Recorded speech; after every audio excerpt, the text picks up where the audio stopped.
Aku sungguh kaget ketika orang berani memutuskan untuk mengganti atau operasi kelamin demi untuk orang lain dan demi untuk satu pembuktian kepada orang lain. Hal-hal seperti ini yang sangat sulit dimengerti, guys. Inilah hidup, guys. Inilah hidup, dan inilah yang kita akan telusuri bagaimana sebenarnya kita harus hidup di tengah kesulitan-kesulitan, di tengah penderitaan-penderitaan, tangisan yang orang lain tidak tahu. What happened in my life can be experienced for you guys. To keep high spirit, thank you once again all of you who watch this video. I ask for you prayers and support so that I can keep inspiring all of you. I'll see you guys in another video, and as always, stay strong and awesome. Shalom guys, apa kabar? Semua dalam keadaan sehat, semua dalam keadaan aman. Itu yang menjadi kerinduan kita bersama, supaya kita tetap sehat, tetap aman dalam situasi pandemi COVID Omicron terjadi di Indonesia. Tetapi saya percaya semua dalam keadaan sehat. Karena apa? Kita rajin memakai masker, kita menjaga jarak, kita tidak ada dalam perkumpulan kerumunan orang, dan juga selalu cuci tangan, mandi supaya bersih. Apapun yang kita kerjakan, kita harus tahu bahwa semua karena anugerah Tuhan semata. Amin. Puji nama Tuhan, guys. Guys, aku sungguh kaget ketika ada seseorang bersaksi di mana dia berani untuk operasi kelamin dengan alasan dia seperti terpenjara dengan keadaan dirinya, sementara ada berlawanan dengan batin dan tubuhnya. Kayak sebenarnya ini dikatakan oleh Paulus. Paulus juga mengatakan bahwa satu pergumulan yang berat, karena dia mengatakan bahwa batinnya suka akan hukum Allah, tetapi perbuatannya kadang menentang hukum Allah. Tetapi Paulus katakan syukur kepada Tuhan Yesus, karena hanya Yesus yang dapat menolong situasi yang demikian. Oleh sebab itu guys, jangan pindahkan channel, jangan ganti channel, jangan di skip. Tunggu saja, saya akan bicara dengan singkat supaya ini semua boleh menjadi berkat bagi kamu guys. Karena kita lihat situasi dunia makin semarak dengan dosa, sementara kita orang-orang yang percaya kadang bergumul bagaimana sikap kita harus kita jalani di dalam dunia ini. Nantikan terus dengan channel Think of Soul. God bless. If you are new to this channel, well, I'm really excited to have you guys here. First of all, let me just say that, but second of all, please subscribe guys. I'm trying to do some really special things on YouTube. Bicara tentang keajaiban yang dahsyat sebenarnya adalah tentang dirimu sendiri. Bagaimana engkau dilahirkan dan bagaimana proses engkau dalam kandungan hingga hari ini engkau di dalam situasi yang masih sehat. Semua itu merupakan suatu kedahsyatan yang luar biasa. Betul guys? Guys, kita akan melihat tentang diri kita sendiri, karena kadang kita bingung dengan diri kita sendiri, bingung dengan keadaan kita sendiri. Mengapa aku begitu sensitif, mudah sensi dengan setiap pembicaraan orang, sangat mudah kecewa dengan perkataan orang dan sikap orang lain, dan mengapa aku mudah sekali putus asa dalam menjalani kehidupan ini. Ada sebagian orang guys sangat membanggakan orang lain, membanggakan kekayaan orang lain, membanggakan kesuksesan orang lain. Sebenarnya ngapain seperti itu? Kalau engkau berperilaku seperti ini, sebenarnya kita lihat diri kita, mengapa aku begitu membanggakan orang lain, sementara diriku tidak bisa dibanggakan. Kadang diriku terlalu idealis, perfeksionis, dan ini yang menjerat diriku. Kesulitan-kesulitan dalam dirimu juga ketika kita memiliki sifat-sifat seperti ini, idealis, perfeksionis, yang sebenarnya seperti menjebak dalam hidup kita. Kita tidak mau kalah dengan orang lain. Kita harus berani coba sesuatu yang itu tidak mungkin bisa dilakukan. Kita berani mencoba. Demi apa? Demi orang lain lihat bahwa kita ini mampu. Bahaya kan guys? Ini bahaya loh guys. Mengapa aku sulit hidup sederhana, hidup yang wajar-wajar saja, tidak terlalu complicated, tahu diri sendiri, batasan-batasan diri sendiri. Mengapa aku terlalu memilih teman? Kenapa hidup ini dibatasi dengan level? Kadang kita memilih teman karena tidak selevel. Dan ini membuat kita jadi kurang nyaman berada di lingkungan orang yang tidak selevel. Kita jadi mudah curiga dengan orang lain.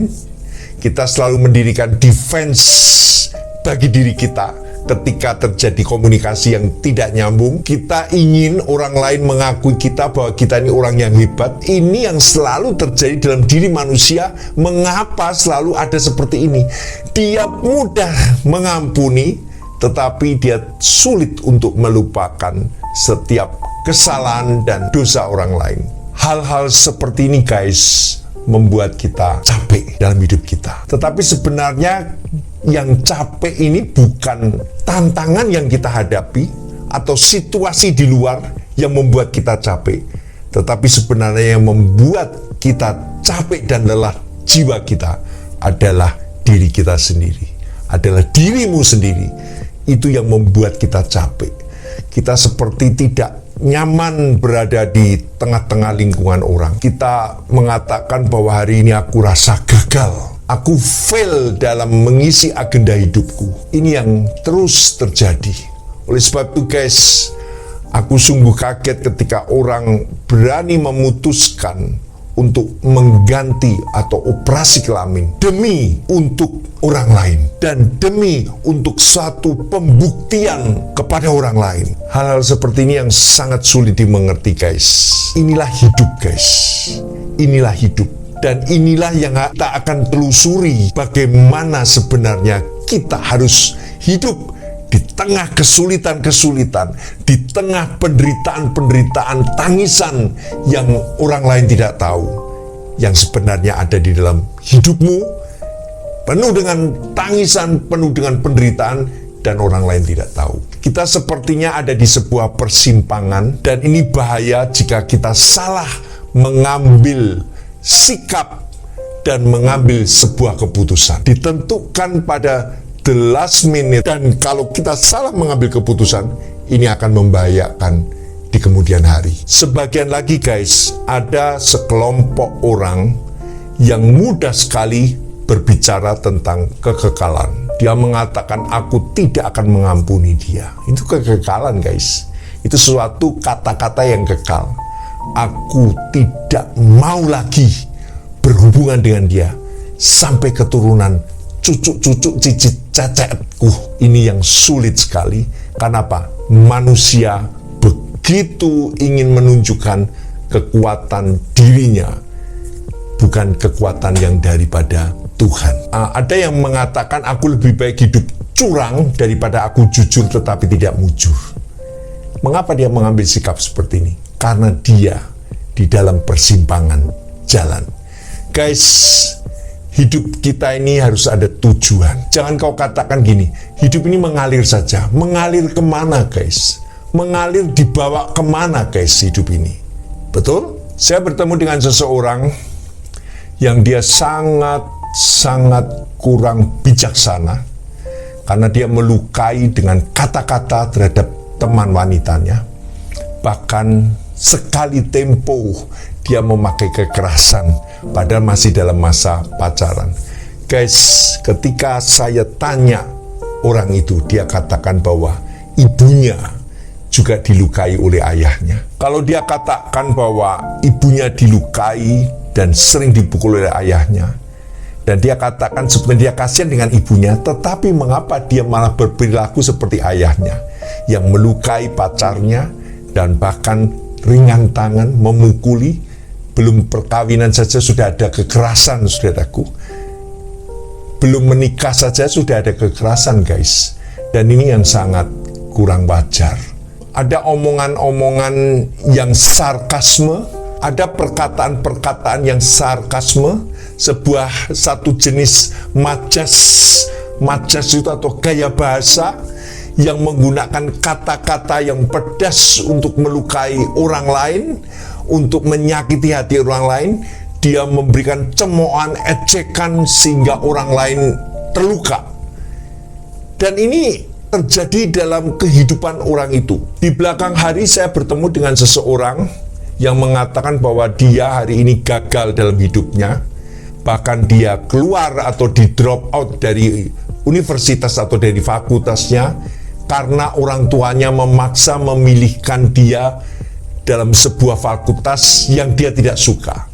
Tetapi buntut-buntutnya dia katakan kalau hari ini gagal itu kesalahan orang tua. Guys, itu bukan satu alasan yang benar, guys. Itu bukan alasan yang benar. Satu kegagalan sebenarnya karena engkau tidak tekun, karena engkau tidak berani untuk berjuang. Bahkan guys, ada orang yang berani tinggalkan istri dan keluarganya karena dia bertemu dengan seorang perempuan yang lebih nyaman untuk diajak berbicara. Lalu dia katakan, memang dulu aku tidak mencintai perempuan itu, tetapi aku hanya kasihan. Guys, ini aneh guys. Kalau engkau hanya kasihan dan kau menikahi orang itu, ini sesuatu yang tidak adil dalam hidup itu. Ini yang terjadi guys. Kehidupan situasi manusia yang sebenarnya terjadi seperti ini. Kita akan ulik terus supaya kita mengerti kedudukan kita. Jangan pindahkan channel, oke? Mengambil sebuah keputusan yang salah itu akan masuk dalam sebuah kehidupan yang penuh dengan penderitaan. Mengambil keputusan yang salah itu sama saja engkau akan menjalani hidup dengan penuh kesukaran selama engkau hidup. Pada awal tadi saya katakan bahwa orang yang berani mengambil sikap tindakan untuk operasi kelamin, sebenarnya orang itu bertabrakan dengan kodrat ilahi. Semua agama tidak membenarkan guys, tetapi saya mau katakan engkau bertabrakan dengan penciptamu. Engkau bertabrakan dengan rancangan-rancangan dari Tuhan dalam dirimu. Ini yang bahaya guys. Ketika seseorang merencanakan dan bahkan mengambil tindakan untuk bunuh diri, orang itu bertabrakan dengan kodrat ilahi. Dia sangat mengecewakan Tuhan, dan Tuhan tidak menjadi pembelanya. Pada tayangan ini guys, apabila kamu ada rancangan-rancangan yang gelap, aku mau katakan, sudahkah engkau bertemu dengan Tuhan dan engkau berkeluh kesah dengan Tuhan apa yang engkau alami? Sebab Tuhan adalah jawaban. Jesus is the answer. Dia jawaban kita guys. Ketika engkau mengatakan, dengan aku mengganti kelamin, aku akan merasa dibebaskan dari kurungan yang selalu tidak nyaman dalam tubuhku karena aku tidak menyukai keberadaanku. Guys, kalau engkau sudah terlanjur, cepat kembali kepada Tuhan. Karena Tuhan bukan menyelamatkan tubuhmu, tetapi Tuhan menyelamatkan jiwamu. Jadi guys, cepat kembali, karena ini waktunya Tuhan. Kembali lagi saya akan bicara bahwa kedahsyatan yang luar biasa, sebuah keajaiban adalah ketika kita dikandung oleh ibu kita. Dalam kitab Mazmur 139 ayat 13 dikatakan, sebab engkaulah yang membentuk buah pinggangku, menenun aku dalam kandungan ibuku. Aku bersyukur kepadamu oleh karena kejadianku dahsyat dan ajaib. Ajaib apa yang engkau buat, dan jiwaku benar-benar menyadari. Tulang-tulangku tidak terlindung bagimu ketika aku dijadikan di tempat tersembunyi, the hiding place, tempat tersembunyi di dalam kekudusan kemuliaan Allah. Engkau diciptakan di dalam kekudusan dan kemuliaan Allah. Dan aku direkam di bagian-bagian bumi yang paling bawah. Matamu melihat selagi aku bakal anak. Dan dalam kitabmu semuanya tertulis hari-hari yang akan dibentuk sebelum ada satu pun daripadanya. Artinya guys, bahwa Tuhan punya rencana yang besar dalam hidupmu. Di Dikatakan di sana bahwa mata Tuhan melihat selagi aku bakal anak. Guys, ketika engkau masih bakal anak, ketika engkau masih jadi embrio, ketika engkau masih jadi janin, Tuhan sudah menjaga dengan luar biasa. Tuhan cover hidupmu luar biasa. Pernah dengar cerita Musa? Ketika Musa pada zaman itu pemerintah membunuh anak-anak laki-laki sehingga orang tuanya, ibunya dan kakaknya membawa menyeberangkan ke Sungai Nil dan ditemukan oleh putri Firaun. Pada zaman Yesus sama, pemerintah membunuh anak-anak di bawah usia 2 tahun karena Herodes mendengar akan ada seorang Mesias yang lahir. Makanya Herodes takut kalau ada saingan dibunuh anak-anak laki-laki kecil pada saat itu. Istilah ini dinamakan infantisida, adalah sebuah pembunuhan intensional terhadap anak-anak yang berusia di bawah 12 bulan. Menurut Undang-Undang Infantisida, dikatakan bahwa tahun 1938 di Britania Raya, para peneliti infantisida parental menemukan bahwa para ibu merupakan pelaku neonatisida ketimbang para ayah. Apa yang terjadi? Karena situasi paceklik, karena situasi cacat tubuh, sehingga anak-anak ini dibunuh. Di Cina contohnya, ketimbang jenis kelamin antara laki-laki dan perempuan pada usia 0 sampai 19 tahun mencapai sekitar 25 juta pada tahun 2010 menurut Yayasan Populasi Perserikatan Bangsa-Bangsa. Jadi di Cina juga demikian, dikatakan bahwa laki-laki kalau perempuan dibunuh, kalau laki-laki dibiarkan hidup. Haleluya guys, ini sungguh seram situasi infantisida yang kita bicarakan ini. Ini sungguh seram guys tentang infantisida. Guys, kembali lagi bahwa pada saat engkau menjadi janin, bakal anak, Tuhan sudah membentukmu, Tuhan sudah menjagaimu, sehingga engkau tidak gugur, engkau tidak mati. Ini keajaiban guys. Ini sebuah kedahsyatan yang luar biasa. Kalau hari ini engkau masih hidup, itu suatu keajaiban dan kedahsyatan Tuhan. Allah yang menjagai kehidupan kita. Oleh sebab itu guys, aku mau katakan, jangan kita menyalahkan diri kita, jangan kita menyalahkan keadaan yang terjadi dalam hidup kita. Karena apa? Karena Allah selalu menyertai hidupmu, karena Allah punya rencana yang panjang dalam hidupmu, karena Allah mau supaya engkau masuk dalam rancangan Tuhan dan kau mengerti bahwa hidupmu tidak sia-sia. Hidupmu bukan sebuah hidup yang abal-abal, tetapi sebuah hidup yang dirancang oleh Tuhan. Amin guys. Dalam Yesaya 46 ayat 3 dikatakan, hai orang-orang yang Tuhan dukung sejak dari kandungan, hai orang-orang yang Tuhan junjung sejak dari rahim. Bahwa di dalam kandungan dan di dalam rahim ibu kita, Allah sudah melindungi, menjunjung, Tuhan sudah mendukung sejak kita dalam rahim ibu kita.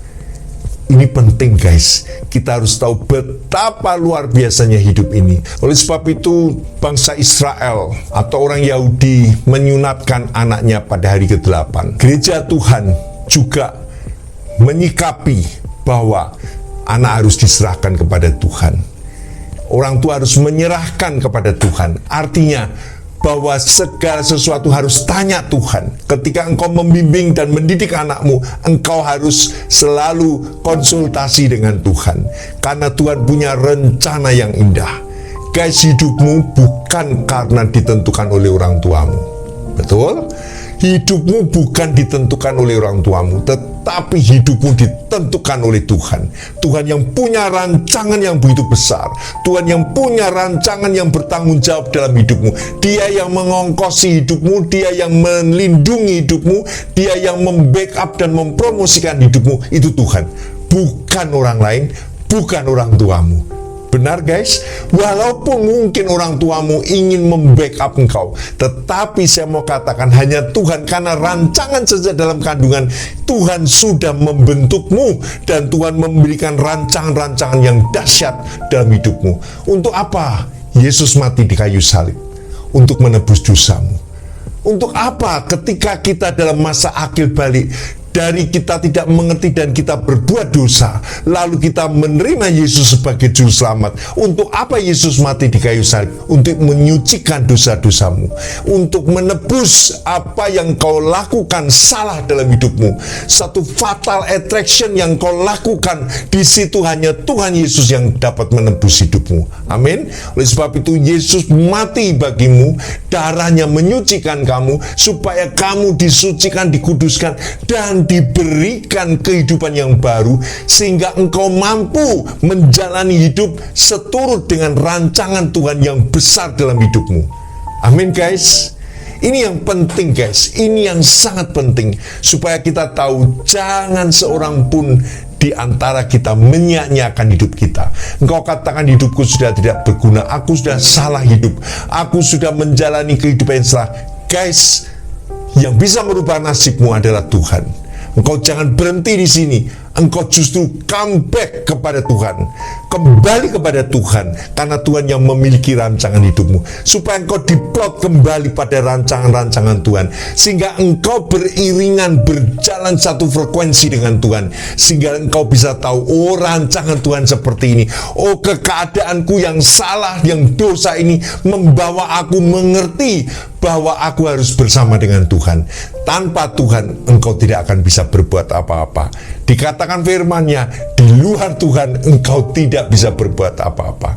Oleh sebab itu, tempelkan hidupmu terus kepada Tuhan. Tuhan yang punya rancangan besar dalam hidupmu.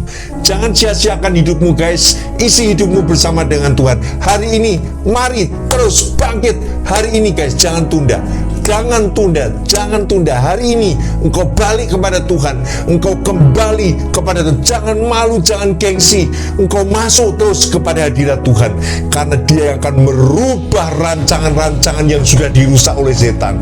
Kembali pada rancangan-rancangan yang indah dengan Tuhan. Benar guys? Puji nama Tuhan. Kiranya Tuhan memberkatimu. Dalam nama Tuhan Yesus, Tuhan memberkatimu. Dalam berkat Tuhan Yesus, Tuhan memberkatimu. Amin. Puji nama Tuhan. Sampai jumpa. Tetap semangat. Beritakan Injil. Dan sembuhkan orang sakit. Bahkan tolong mereka yang susah. Tuhan yang akan memberkatimu. Jangan pernah takut. Jangan pernah khawatir. Karena Allah beserta dengan kita. Puji nama Tuhan. Haleluya. Shalom. Watch good my YouTube video from your friend. Of course, you guys might be following me already on my channel King of Soul. Stay tuned for the end of this video. Thank you so much guys for watching this video. I appreciate you guys support, and until next time, peace.